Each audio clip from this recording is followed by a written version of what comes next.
राज्यसभा के सभापति जगदीप धनखड़ को हटाने के लिए लाए गए अविश्वास प्रस्ताव के बाद आज भी हंगामे के आसार हैं। आज भी राज्यसभा में हंगामा हो सकता है।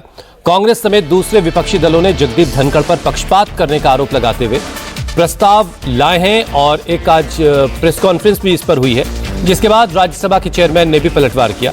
जयपुर में जगदीप धनखड़ ने कहा कि कुछ ताकतें देश की तरक्की पचा नहीं पा रही। जगदीप धनखड़ ने नाम लिए बगैर इशारों में विपक्ष पर आरोप लगाया कि देश खंडित करने का, देश के संस्थानों को अपमानित करने की साजिश हो रही है।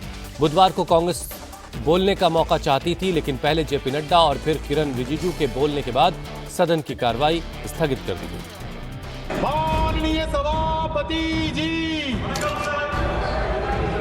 मुझे नहीं पता आप किसको बता रहे हैं। अम्बेडकर का संविधान बदलना चाहते, ये संविधान के हत्यारे हैं, इस देश को सेवा करने का काम किया है। उपराष्ट्रपति जगदीप धनखड़ का पलटवार। एक है जो आम नागरिक के लिए चिंता का विषय होना चाहिए। जब भारत इतनी बड़ी छलांग लगा रहा है, दुनिया में नाम है और ऐसा पहले कभी नहीं हुआ। नाम लिए बिना विरोधियों पर साधा निशाना। कुछ ऐसी ताकतें हैं देश में और बाहर जो भारत की प्रगति को पचा नहीं पा रहे हैं। देश को खंडित करने का, देश को विभाजित करने का, देश की संस्थाओं को अपमानित करने का सुनियोजित तरीके से एक कृत्य हो रहा है। ये भाषण बता रहा है कि राज्यसभा के चेयरमैन जगदीप धनखड़ विपक्ष के हमले से न केवल बेपरवाह हैं, बल्कि उन्होंने खुद करारा जवाब देना शुरू कर दिया है।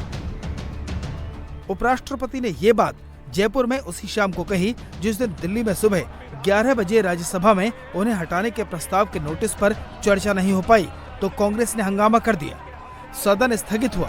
उसके बाद दोबारा कार्यवाही शुरू हुई, तब भी कांग्रेस को मौका नहीं मिल पाया। कांग्रेस ने अब इसे तूल देना शुरू कर दिया है। कांग्रेस के साथ विपक्षी दलों ने उपराष्ट्रपति के खिलाफ अविश्वास प्रस्ताव की जो बड़ी वजह बताई है, उन पर एक बार गौर कीजिए। सदन में अनुभवी नेताओं को भी सभापति प्रवचन सुनाते हैं। विपक्ष प्रोटेक्शन मांगता है, वहीं चेयरमैन पीएम और सत्ता पक्ष का गुणगान करते हैं। आचरण पद की गरिमा के विपरीत है। खुद को आरएसएस का एकलव्य बताते हैं। विपक्ष के सवाल पूछने पर सरकार की ढाल बन जाते हैं और व्यक्तिगत दुश्मनी नहीं है, संविधान और लोकतंत्र को बचाने के लिए कदम उठाया है। सदन अगर डिसरप्ट होता है तो उसका सबसे बड़ा कारण हमारे चेयरमैन साहब है। उनकी निष्ठा संविधान और संवैधानिक परंपराओं की जगह सत्ताधारी दल के लिए है। वे अपनी अगली प्रमोशन के लिए सरकार के स्पोक्स पर्सन बनकर काम कर रहे हैं। उनके आचरण ने देश के गरिमा को बहुत नुकसान पहुंचाया है। कभी वे सरकार के तारीफ में कसीदे पढ़ने लगते हैं, कभी खुद को आरएसएस का एकलव्य बताने लगते हैं। इस तरह की बयानबाजी उनके पद को शोभा नहीं देती। सभापति जी हेडमास्टर की तरह स्कूलिंग करते हैं, उनको प्रवचन सुनाते हैं और अपोजिशन पार्टी के लोग या नेता लोग 5 मिनट बोले तो 10 मिनट उनका भाषण खुद ही होता है। मैं सदन में लगभग 22 साल से हूं और लगभग 4 चेयरमैन को मैंने देख चुका हूं मैं, लेकिन आज जो स्थिति मैं देख रहा हूं ये पहले कभी मैं देखा नहीं। इतनी भयंकर स्थिति है और हमारे चेयरमैन साहब मजा लेते हैं। वो मजा लेते हैं, वो संसद नहीं चलाते, सर्कस चला रहे हैं। इस तरह से अगर देश की पार्लियामेंट कोई चलाएगा तो देश में ना संविधान रहेगा ना डेमोक्रेसी रहेगी। कांग्रेस की अगुवाई वाले विपक्ष के साथ खरगे ने धनखड़ पर गंभीर आरोप लगाए तो उपराष्ट्रपति ने इशारों ही इशारों में इसे साजिश करार दे दिया। एक है जो आम नागरिक के लिए चिंता का विषय होना चाहिए। जब भारत इतनी बड़ी छलांग लगा रहा है, दुनिया में नाम है, और ऐसा पहले कभी नहीं हुआ कि कुछ ऐसी ताकतें हैं देश में और बाहर जो भारत की प्रगति को पचा नहीं पा रहे हैं। देश को खंडित करने का, देश को विभाजित करने का, देश की संस्थाओं को अपमानित करने का सुनियोजित तरीके से एक कृत्य हो रहा है। आम नागरिक की इसमें बहुत बड़ी भूमिका है। We must neutralize in togetherness every anti-national narrative. इस देश को, संविधान को बीजेपी का स्टैंड क्लियर है। संसदीय कार्य मंत्री का कहना है कि कांग्रेस को जाट और किसान बैकग्राउंड की वजह से धनखड़ से नफरत है। तो जेपी नड्डा ने सदन के अंदर कांग्रेस पर सोरोस और सोनिया कनेक्शन के मुद्दे से भटकने का आरोप लगा दिया।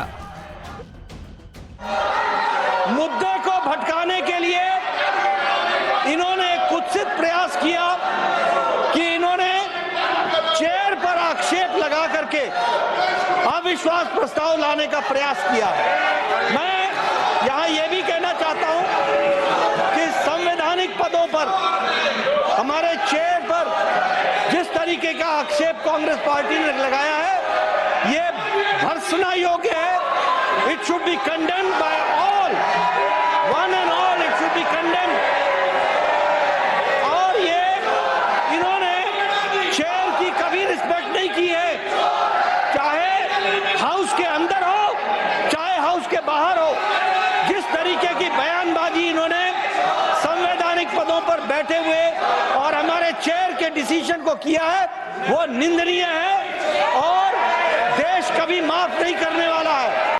भारतीय लोकतंत्र में 72 साल बाद एक ऐसा किसान का बेटा उपराष्ट्रपति के पद में पहुंच करके इस देश को सेवा करने का काम किया है।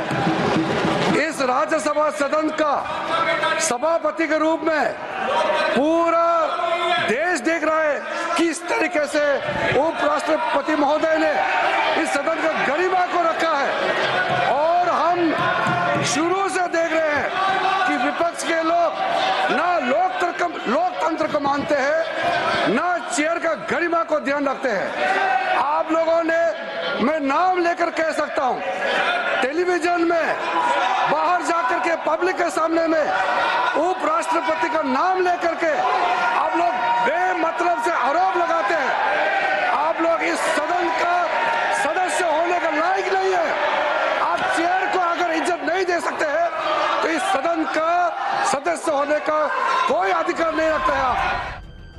कांग्रेस समेत पूरे विपक्ष के पास अविश्वास प्रस्ताव को पारित करवाने के लिए जरूरी समर्थन नहीं है। इसके अलावा अब संसद के शीतकालीन सत्र में उतने दिन भी नहीं बचे जितना अविश्वास प्रस्ताव पर नोटिस के बाद चाहिए होते हैं।